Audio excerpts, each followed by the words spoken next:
Bien, hermanos, vamos entonces a comenzar con el tiempo de la predicación, así que les pido que nos concentremos, saquemos nuestras Biblias, que sacamos las distracciones de nuestra mente y prestemos atención a estos minutos que vamos a pasar en estudio de las Escrituras. El día de hoy vamos a comenzar con una nueva serie. Nosotros cada cierto tiempo vamos haciendo diferentes series. Y el día de hoy vamos a comenzar con una serie en el libro de Santiago y la hemos titulado Una fe que obra. Y yo espero que con esta nueva serie usted esté animado, espero que usted esté contento y feliz de poder estudiar el libro de Santiago porque es un libro de mucha bendición, de mucha riqueza, es un libro muy práctico, es un libro que realmente tiene mucho que enseñarnos para nosotros como creyentes, como hijos de Dios. Si usted fue un buen estudiante e hizo la tarea que yo les dije la semana pasada, usted ya ha leído el libro entero, son 5 capítulos solamente, pero si aún no lo ha hecho, tiene tiempo, vamos a estar viéndolo por un par de meses este libro, así que le invito a leerlo y releerlo para poder entender y tener conocimiento de lo que vamos a estar estudiando. Lo que queremos hacer entonces con el libro de Santiago, este libro, esta carta, esta epístola, es poder estudiar de manera secuencial Santiago, o sea, vamos a estar viendo todo el libro, pero también de manera expositivamente, lo que quiere decir que vamos entonces a estar estudiando el texto, lo que el texto nos está diciendo, vamos a ver cómo este texto impactó a los receptores originales de la carta, vamos a interpretarlo a la luz de lo que estamos viviendo en nuestros días, o sea, contextualizarlo para el día de nosotros, pero también a la luz del Evangelio, porque el Evangelio ha venido a nuestras vidas y nosotros entonces podemos tomar el texto llevado hacia esas personas, contextualizarlo y aplicarlo a nuestras vidas de manera práctica. Así que lo que queremos hacer con el libro de Santiago es revisar toda la carta de Santiago, ver qué significó para ellos, pero también ver qué significa para el día de nosotros, el día de hoy, y ver cómo el Señor puede hablar a nuestras vidas. Así que vamos a solamente orar antes de comenzar, así que les invito, hermanos, a que inclinemos nuestros rostros y le pidamos al Señor y al Espíritu Santo que nos guíe en este tiempo. Amado Señor, queremos venir ante tu presencia porque, tal como el libro de Santiago nos dice, necesitamos sabiduría. Y necesitamos, Señor, tener corazones, mentes abiertas ante ti. Necesitamos que tu Espíritu Santo nos escudriñe. Necesitamos, Señor, que tu Espíritu haga esa obra de transformación en nosotros, Señor. Y Santiago es un libro muy práctico. Nosotros queremos sacar partido de eso, queremos sacar enseñanza práctica para nuestras vidas, para poder aplicarlo, Señor, y para poder vivir como tú quieres que nosotros vivamos, como hijos obedientes ante ti. Señor, yo te pido que esta serie sea de mucha bendición para la congregación, que esta serie sea un refrigerio para el alma, que esta serie traiga impulso para que la iglesia pueda crecer, madurar, para que podamos, Señor, demostrar con nuestras obras la fe que tenemos. Así que te ruego, Señor, que nos des concentración, que nos ayudes a estar atentos a tu palabra, despiertos, que las preocupaciones que podamos tener podamos dejarlas de lado y que podamos centrarnos en ti, Señor. Ayúdanos, Señor, a estar presentes, a estar atentos y dispuestos a cambiar. En el nombre de Jesús te lo pedimos. Amén. Amén.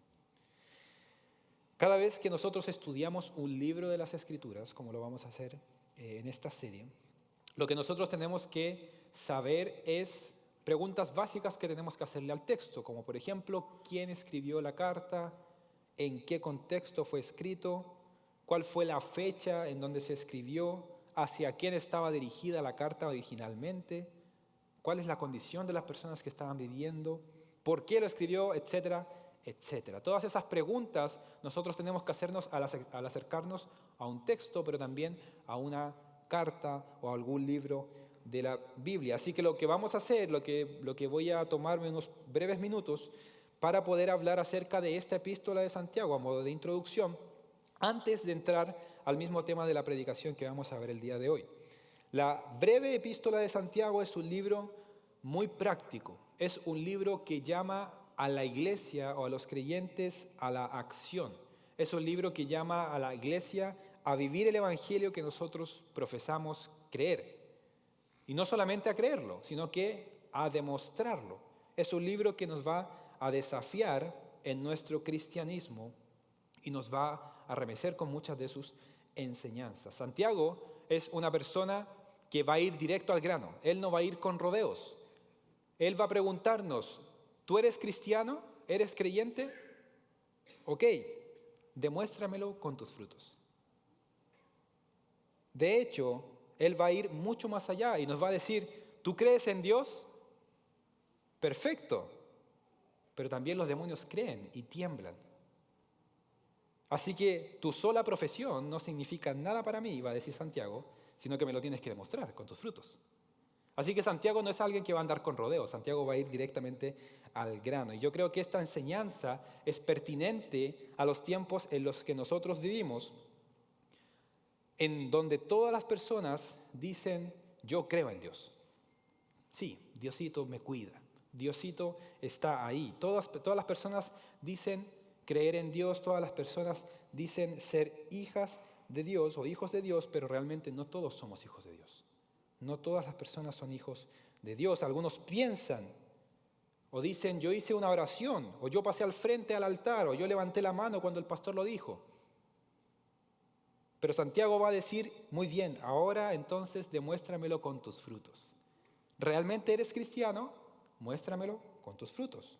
Demuéstrame que tu profesión de fe fue genuina con una vida que evidencia esta decisión que tú estás diciendo creer. Así que si tú le dices a Santiago, yo soy creyente, Santiago no se va a quedar ahí. Santiago va a ir más allá y va a decir, muéstramelo. Demuéstramelo con tus frutos. Así que Santiago, a lo largo de toda su carta, a lo largo de toda su epístola, va a atacar a ese cristiano nominal, a ese cristiano el cual dice creer en Dios, pero que realmente no ha nacido de nuevo. Y al verdadero Hijo de Dios lo va a exhortar a vivir una vida piadosa delante del Señor, como realmente somos llamados a vivir cada uno de nosotros. Por eso para mí, personalmente, el libro de Santiago es un libro sumamente importante para la iglesia. No solamente para la iglesia de Heights, pero para toda la iglesia del Señor. Porque nos va a mostrar realmente quiénes son ovejas y quiénes son lobos vestidos de ovejas en medio nuestro. El libro de Santiago también es reconocido históricamente como un libro se puede decir como el Proverbios del Nuevo Testamento, porque tiene mucha sabiduría. Tiene mucha sabiduría que proviene directamente de este libro de Proverbios. Van a haber muchas conexiones entre Santiago y el libro de Proverbios. Pero también Santiago tiene mucha influencia por lo que es conocido como el Sermón del Monte de Jesús. Y vamos a hablar un poquito más acerca de eso, de por qué hay tanta relación. Pero si se fijan, y si ustedes leen Santiago, van a ver mucha conexión con el libro de Proverbios, sabiduría, pero también el Sermón del Monte que predicó Jesucristo estando acá en la tierra. El libro de Santiago entonces ha sido un libro que también ha sufrido ataques a lo largo de toda la historia del cristianismo. ¿Por qué? Porque muchas personas lo han atacado por ser un libro muy práctico y lo tildan con una mala interpretación de que el autor quiere resaltar las obras como medio para obtener la salvación. Y si ustedes se fijan en el capítulo 2, versículo 24 del libro de Santiago, dice, vosotros veis que el hombre es justificado por las obras y no solo por la fe. Por eso genera mucha controversia, porque uno dice, entonces, ¿yo soy salvo solamente por Jesús? ¿Solamente por fe en Él? ¿O también por las obras? Aparentemente lo que está diciendo Santiago. Por esa manera, o de esa misma manera, Martín Lutero consideraba a Santiago como una epístola de paja. En sus propias palabras, él dijo, la epístola de Santiago es realmente una correcta epístola llena de paja, en comparación con estas otras, con Romanos, con Gálatas, Efesios, Primera Pedro y Primera de Juan, porque son libros mucho más profundos en cuanto a la teología. Dice Lutero, ya que no tiene nada de la naturaleza del Evangelio en ella. Y algo que vamos a ver que realmente no es así, no es cierto. Así que podemos decir que Lutero estaba equivocado en su primer inicio, a pesar de que él en sus posteriores ediciones, él ya no dijo eso, sino que posiblemente se retractó de lo que había dicho. Pero como vamos a ver, este libro entonces está lleno del Evangelio, pero es un Evangelio práctico, es un Evangelio que nos va a llamar a la acción. El Evangelio como motor para poder hacer las buenas obras. Así que lo que Santiago va a decir no es tú eres salvo por medio de tus obras, no, sino que tú demuestras que eres salvo por medio de tus obras. Haces obras, demuestras que eres entonces un verdadero hijo de Dios. Y por último, como introducción a este libro, el libro de Santiago fue escrito alrededor del año 45 al 48 después de Jesucristo, después de que Cristo viniera a la tierra. Es el libro más joven, digámoslo así, del Nuevo Testamento, compitiendo con Gálatas, que se calcula que también fue escrito dentro de estos mismos años. Y eso nos va a ayudar a saber también cómo era la gente o los cristianos en la época, entre el año 45 al año 48 después de Cristo. Así que con ese pequeño panorama del libro de Santiago, los invito, hermanos, a poder leer la sección de Santiago capítulo 1, versículos del 1 hasta el versículo 8, que va a ser la sección que vamos a estar estudiando el día de hoy. Y solamente les voy a pedir que se pongan en pie por última vez. Yo sé que ya se acomodaron, pero les voy a pedir que se pongan en pie para poder leer esta sección del libro de Santiago capítulo 1, versículos del 1 al 8. Lo voy a leer y ustedes pueden seguirlo con su vista. Dice: Santiago, siervo de Dios y del Señor Jesucristo, a las 12 tribus que están en la dispersión. Saludos. Tened por sumo gozo, hermanos míos, el que os halléis en diversas pruebas, sabiendo que la prueba de vuestra fe produce paciencia. Y que la paciencia tenga su perfecto resultado, para que seáis perfectos y completos, sin que os falte nada. Pero si alguno de vosotros se ve falto de sabiduría, que la pida a Dios, el cual da a todos abundantemente y sin reproche, y le será dada. Pero que pida con fe, sin dudar, porque el que duda es semejante a la ola del mar, impulsada por el viento y echada de una parte a otra. No piense, pues, ese hombre que recibirá cosa alguna del Señor, siendo hombre de doble ánimo, inestable en todos sus caminos. Pueden tomar asiento, hermanos. Gracias.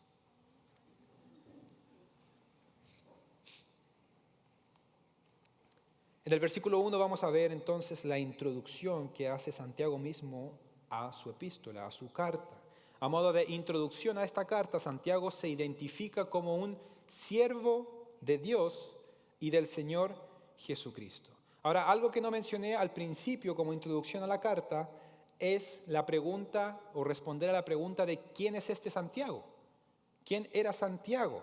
Quizás no nos suene familiar porque es la única vez que se traduce a esta persona con ese nombre. El resto de la Biblia identifica a Santiago como Jacobo.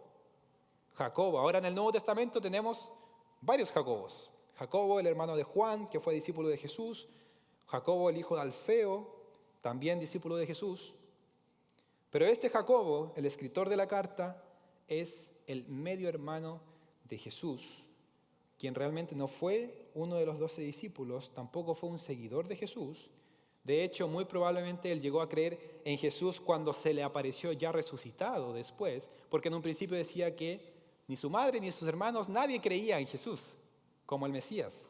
Dice Pablo en 1 Corintios 15, del 5 al 8, hablando acerca de las apariciones que hizo Jesús después de haber resucitado, y dijo, ¿apareció a quién? A Cefas, después a los 12, luego se apareció a más de 500 hermanos a la vez, ya Jesús resucitado, la mayoría de los cuales viven aún, pero algunos ya duermen. Después apareció a quién? A Jacobo. Luego a todos los discípulos y al último de todos, como a uno nacido fuera de tiempo, se me apareció también a mí, dice Pablo. Así que probablemente en esta aparición fue donde Jacobo confirmó, realmente mi medio hermano era hijo de Dios, era quien decía ser, era el Mesías. Este Jacobo, luego de creer entonces en Jesús, fue una persona líder dentro de la iglesia en Jerusalén. Él dirigió un concilio que es famoso en la misma ciudad en Jerusalén, en Hechos capítulo 15, y él era considerado como uno de los pilares de la iglesia. Era alguien, un líder que fue formando su carácter, junto también con Pedro y con Juan. Si vemos Gálatas 2:9, dice, al reconocer la gracia que se me había dado, también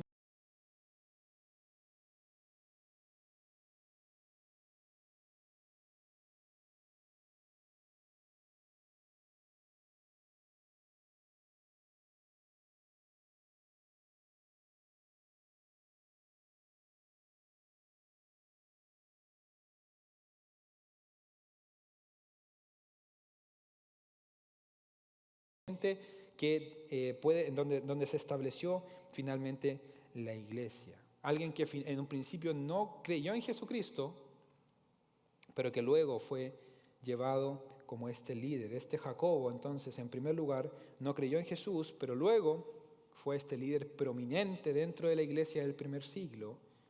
Y él se presenta entonces en el versículo 1 como un siervo de Dios y del Señor Jesucristo. Y esto es un ánimo, hermanos, para usted si es que ha venido al Evangelio tardíamente.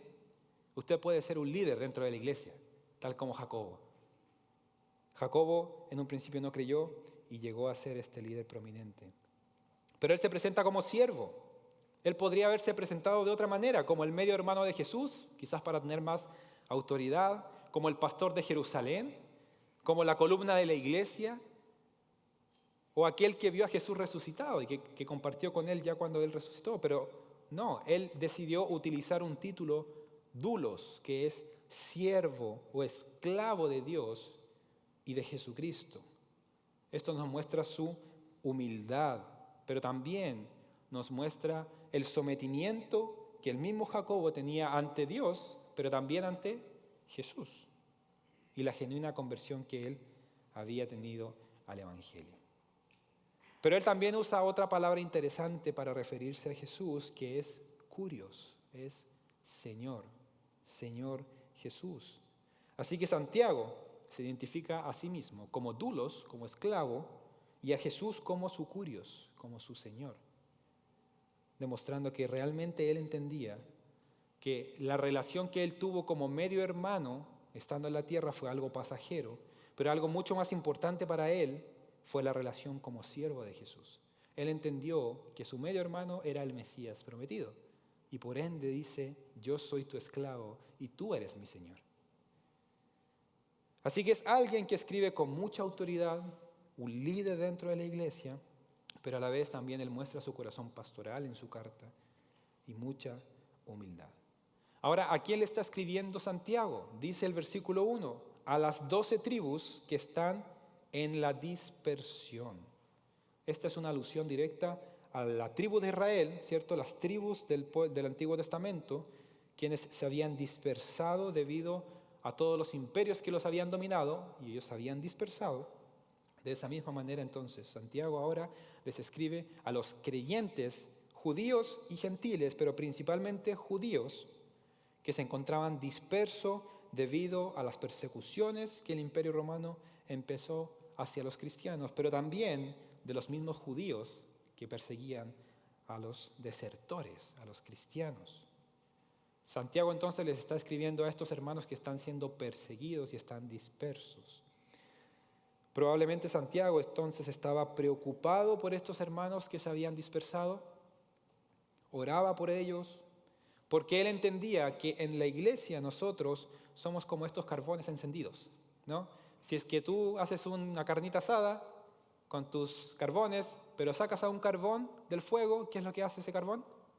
Se apaga y se enfría.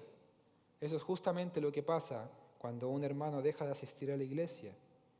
Así que Santiago quería afirmar lo que ya habían aprendido, pero que ahora lo llevaran a la práctica en su manera de vivir. Hermanos, no se enfríen, dice Santiago. Ustedes que están dispersos, no se enfríen, sino que vivan conforme a lo que ustedes dicen creer del Evangelio. Así que los receptores de esta carta originalmente se encontraban bajo la persecución, quizás se reunían en casas, quizás eran maltratados por su fe en Cristo, pero algunos de ellos no estaban viviendo acorde a lo que Dios quería para sus hijos y quiere el día de hoy para sus hijos. Por eso Santiago les escribe a estos hermanos dispersos por todo el mundo. Veamos entonces qué es lo que Santiago le quiere comunicar a estos hermanos. Voy a volver a leer el versículo 2 al versículo 4. Dice: ustedes que están dispersos, hermanos, tengan por sumo gozo, hermanos míos, el que os halléis en diversas pruebas, sabiendo que la prueba de vuestra fe produce paciencia, y que la paciencia tenga su perfecto resultado, para que seáis perfectos y completos, sin que os falte nada. Santiago en estos versículos nos va a presentar 3 grandes enseñanzas que ustedes también van a poder ver en la pantalla sobre las pruebas en la vida del creyente. Y si es que yo hago un test rápido acá, ¿cuántos de nosotros hemos pasado por pruebas? No habría mano que no se levantara, porque todos hemos pasado por pruebas como creyentes. Así que Santiago nos va a decir 3 grandes enseñanzas sobre las pruebas en la vida del creyente en este primer punto. En primer lugar, Santiago nos va a mostrar la actitud que el creyente debe tener en medio de la prueba. En segundo lugar, Santiago nos muestra la razón del por qué debemos tener esa actitud. Y en tercer lugar, Santiago nos dirá el propósito final del por qué las dificultades permanecen en nuestras vidas. ¿Cuál es la actitud? ¿Cuál es la razón? ¿Y cuál es el propósito de las pruebas? Así que vamos a ver en primer lugar cuál es la actitud. ¿Cuál es la actitud que cada creyente tiene que tener al momento de atravesar una prueba? Santiago nos responde y dice que tenemos que, no lo quieren decir, gozarnos por tener pruebas en nuestras vidas. Ahora Santiago, pero tú estás loco, ¿cómo yo me voy a gozar en medio de una prueba? ¿Cómo me pidas estar gozoso cuando estoy pasando una dificultad en mi vida? Imagínense, hermanos, a los receptores de esta carta, que estaban siendo perseguidos, que estaban dispersos. Reciben la carta de Santiago y se les dice: alégrense por las pruebas en las que ustedes se están encontrando. ¿Cómo ustedes hubiesen recibido esta carta? Gozosos. Bueno, Santiago no está hablando, hermanos, de tener un gozo emocional. ¿Ok? Él no nos dice salten de alegría cuando ustedes sean azotados, cuando las pruebas toquen las puertas de sus vidas. No, porque el Señor nos ha creado como seres emocionales también. Y nos duelen las circunstancias difíciles de nuestras vidas, ¿cierto? Nos entristecemos y nos dolemos. Jesucristo cuando fue a la cruz, Él no fue saltando de alegría. Él fue sudando gotas de sangre. Lo que Santiago está diciendo no es tener un gozo emocional, sino que es tener una actitud mental en la prueba. Es mirar la prueba con los lentes de la providencia de Dios, entendiendo que Dios está gobernando y dirigiendo todas nuestras vidas. Así que Santiago nos está diciendo: alégrate, ríete cuando estés pasando pruebas. No, pero ten la actitud mental de saber que esa prueba es guiada por el Señor para tu vida. Si tú crees en la soberanía de Dios, o sea que Dios gobierna sobre todas las cosas, entonces también vas a creer que esa prueba que tú estás pasando es parte de la buena voluntad de Dios para tu vida. Y eso es justamente lo que Pedro y Juan demostraron cuando ellos mismos también fueron perseguidos por el concilio que estaba dirigiendo Gamaliel. Si nosotros vamos a Hechos capítulo 5, versículos 40 al 42, leemos que las personas convinieron con Gamaliel, con él, y llamando a los apóstoles, después de azotarlos, les intimaron que no hablasen en el nombre de Jesús y los pusieron en libertad. Entonces ellos salieron de la presencia del concilio, ¿qué? Gozosos de haber sido tenidos por dignos de padecer afrenta por causa del nombre. Y todos los días, en el templo y por las casas, no cesaban de enseñar y de predicar de Jesucristo. ¿Cómo es posible que recibiendo azotes salieran gozosos de esa situación y aún así continuaran haciendo lo que el Señor les había mandado hacer? Es porque los apóstoles tuvieron gozo, porque sabían que ninguno de esos azotes se escaparía de la voluntad soberana del Señor. Dios es el que reina por sobre el universo y el Señor permitía eso. Ellos estaban gozosos de poder representar a su Salvador al momento de recibir los azotes, de compartir los sufrimientos de Cristo, como lo diría Pedro. Y esa es la actitud que está hablando Santiago. Tengan gozo cuando ustedes se encuentran en las pruebas. Gócense cuando padezcan como cristianos. ¿Pero por qué? Vamos a ver la razón.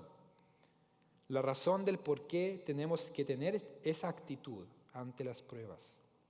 Y la razón del por qué el creyente debe y puede tener gozo en las pruebas es porque las pruebas de nuestra fe producen paciencia.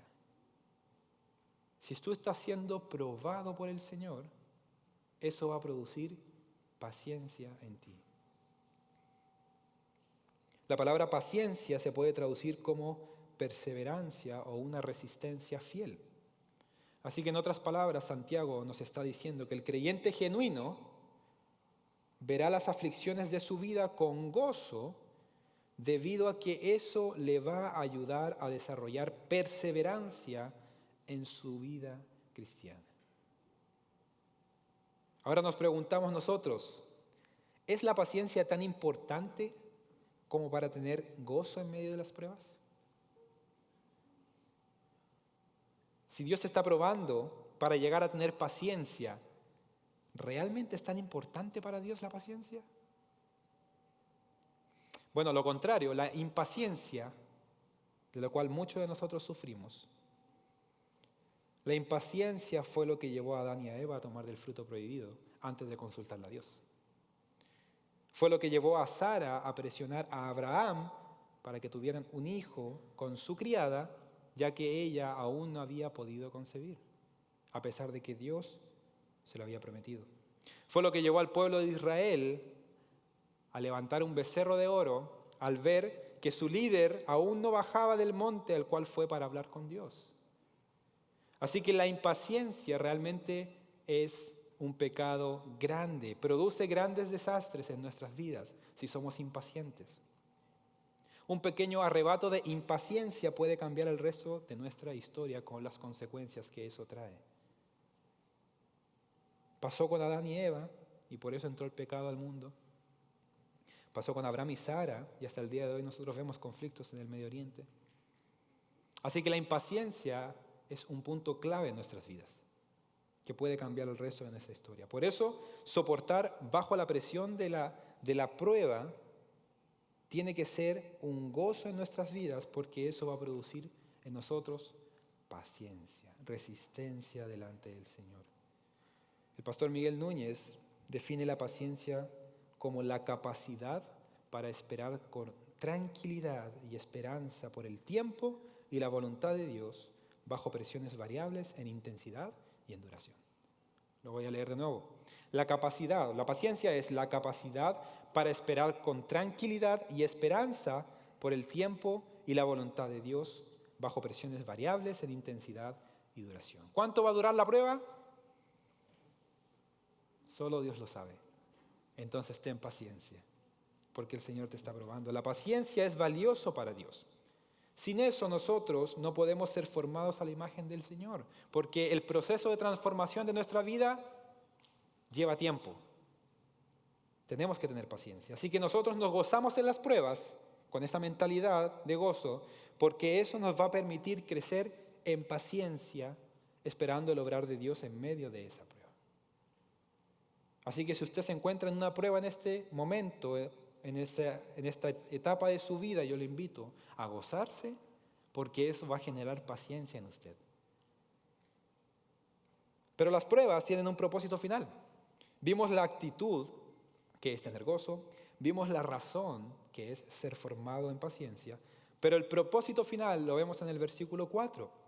Dice, la paciencia tenga su perfecto resultado. ¿Para qué? Para que seáis perfectos y completos sin que os falte nada.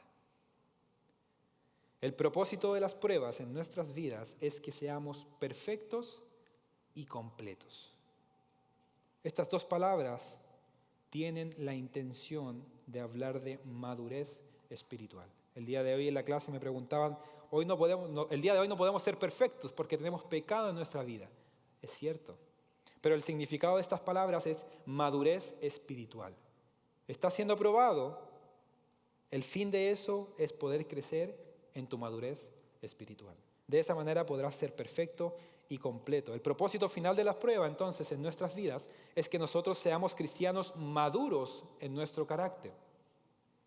La prueba es ese fuego que purifica nuestras vidas para obtener esa joya preciosa de un carácter aprobado. Cuando tú quieres ver una joya preciosa, es expuesta al fuego para que salga esta joya preciosa. De esa misma manera, entonces, nuestras vidas son probadas por el fuego de la prueba y son purificadas, trayendo un carácter aprobado como resultado. Nadie en la vida ha crecido en su vida sin haber tenido pruebas que lo moldearan. Y todos somos testigos de eso.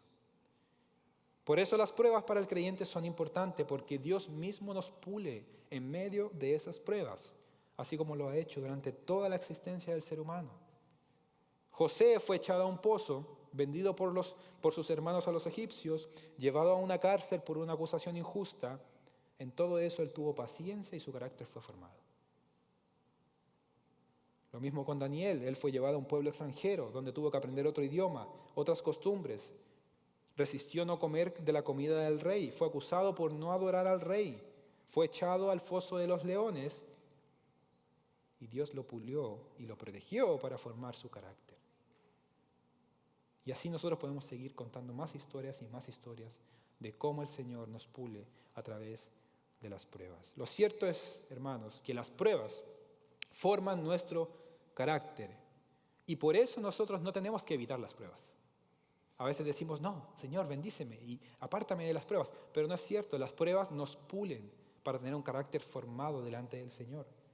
Por eso nos tenemos que gozar cuando estamos en las pruebas, porque si la aprobamos, entonces vamos a salir con un carácter más maduro delante del Señor. La generación de hoy en la que nos encontramos es conocida como una generación de cristal, porque se rompe fácil, porque todo les afecta, porque todo le da ansiedad. Y eso es porque en lugar de formar a hombres y mujeres de carácter firmes, se han criado niños. Por eso el llamado para los padres que sobreprotegen a sus hijos es: no evites las pruebas de tus hijos, porque la prueba va a formar su carácter. No escuché amén ahí. No los protejas de las pruebas de su vida. Yo sé que como padres es difícil. No los protejas de las pruebas de la vida, porque eso va a utilizar el Señor para poder formar el carácter maduro de esa persona y ser hombres y mujeres en la sociedad con un carácter firme, un carácter maduro.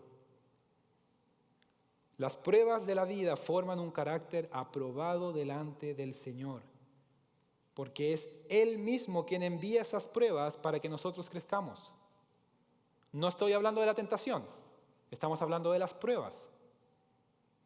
Por eso tenemos que tener gozo en medio de las pruebas. Pero yo sé que eso no es fácil. Por eso Santiago continúa al versículo 5 y el versículo 8. Y voy a tomar unos pequeños minutos hablando acerca de este pasaje. Versículo 5 dice: pero si alguno de vosotros, hermanos, que está en la prueba, se ve falto de sabiduría, que realmente somos todos. Si alguno de vosotros se ve falto de sabiduría, que la pida a Dios, el cual da a todos abundantemente y sin reproche, y le será dada. Pero que pida con fe, sin dudar, porque el que duda es semejante a la ola del mar, impulsada por el viento y echada de una parte a otra.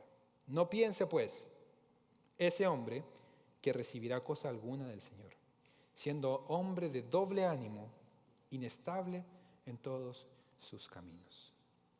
Santiago, al saber que las pruebas en nuestra vida van a ser difíciles, él nos aconseja: en medio de esa prueba, pídele a Dios sabiduría para poder enfrentarla.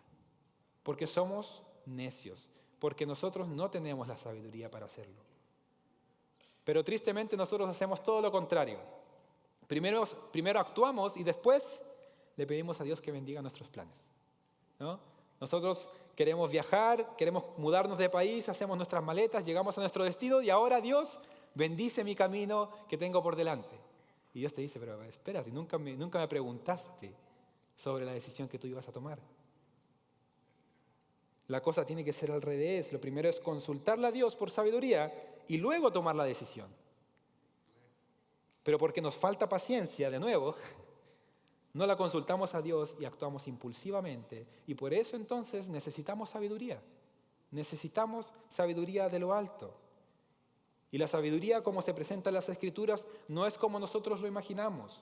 Nosotros pensamos que ser sabio es tener mucho conocimiento bíblico. Nosotros pensamos que ser sabio es ser elocuente o prudente al hablar, o pasar muchas horas meditando en un monte o en una casa, en tu oficina. Si bien es cierto, la sabiduría incluye estas cosas, pero eso no es la sabiduría bíblica. La sabiduría que nos presentan las Escrituras es vivir una vida piadosa delante de nuestro Señor. Esa es la verdadera sabiduría. Proverbios capítulo 1, versículo 7 dice, el temor del Señor es el principio de la sabiduría. ¿Quieres tener sabiduría? Teme a Dios. Los necios desprecian la sabiduría y la instrucción. Así que si queremos saber cómo comportarnos en medio de una prueba, nosotros tenemos que pedir sabiduría de lo alto. Y lo hacemos a la fuente de la sabiduría, que es Dios. Él va a conceder la sabiduría a aquellos que sinceramente la buscan. Así que si tu oración en el momento de la prueba es, Señor, sácame de esta prueba lo antes posible, lamentablemente te digo, y Santiago te dice, estás orando mal. Debieses orar por sabiduría para soportar la prueba. Matthew Henry en su comentario bíblico dice, no debemos orar tanto por la eliminación de la aflicción como por la sabiduría para hacer un uso correcto de ella. Las pruebas nos pueden nublar nuestro entendimiento espiritual y por eso nosotros tenemos que pedir por sabiduría al Señor. Y la promesa es que Dios la va a dar abundantemente y sin reproche. Y no quiero entrar mucho en el tema de la sabiduría porque Santiago mismo lo va a tocar más adelante en el capítulo 3. Pero la sabiduría tiene que ser pedida a Dios con la confianza en que Dios va a proveerla y no dudando de que Él lo va a hacer. Santiago compara a la persona que duda como las olas del mar, que se mueven de un lado a otro movidas por el viento. De esa misma manera es aquella persona que está dividido entre le creo a Dios o le creo a otra cosa o a alguien más. Es una persona, dice Santiago, que es de doble ánimo, está dividido entre la fe y la duda. Alguien que será inconstante en todos sus caminos. Y curiosamente el libro de Proverbios, de nuevo, como les dije, tiene muchas conexiones. El libro de Proverbios nos presenta estas dos realidades. En Proverbios capítulo 9, la sabiduría se presenta como dos personas que hacen un llamado desde las alturas de la ciudad hacia las personas que van pasando. En el antiguo cercano oriente se creía que solo las deidades tenían el derecho de vivir en el punto más alto de la ciudad, que por lo general eran los montes. Así que lo que está diciendo Salomón en ese Proverbios nos dice que la sabiduría de Dios está compitiendo con la sabiduría de los ídolos que intentan ser Dios para conquistar nuestro corazón. Y ambas están llamando a tu vida. Y ambas están diciendo, esta es la verdad. Pero nosotros sabemos cuál es la verdad, que es la sabiduría de Dios. Así que el llamado que hace Santiago es el mismo que hace Elías cuando el pueblo se estaba dividiendo entre adorar a Baal o adorar a Dios. Y fíjense en lo que él dijo. ¿Hasta cuándo vacilaréis entre dos opiniones? Si el Señor es Dios, seguidle. Y si Baal, seguidle a él. Pero el pueblo no respondió ni una palabra. El creyente tiene que pedir con fe a Dios por sabiduría, porque ciertamente la necesitamos en medio de nuestras pruebas. Y el Señor la va a dar, solo que tenemos que pedirla con fe. Así que en el calor del fuego de la prueba, hermanos, tenemos que clamar a Dios para que Él nos dé sabiduría para poder enfrentar esa prueba con gozo. Hermanos, como les dije al principio, el libro de Santiago nos va a desafiar a estudiar nuestro corazón. Y las pruebas en nuestras vidas son enviadas por Dios para pulirnos y ser hechos a imagen suya, a semejanza de su Hijo Jesucristo. Así que esto traiga gozo a nuestras vidas si estás pasando por pruebas, que traiga paciencia y que traiga un carácter maduro de un cristiano que se comporta maduramente. Y en el proceso, recordamos que no estamos solos. Podemos acudir a nuestro Dios para sabiduría, para que Él nos ayude, para poder enfrentar las pruebas que el Señor mismo nos va a enviar.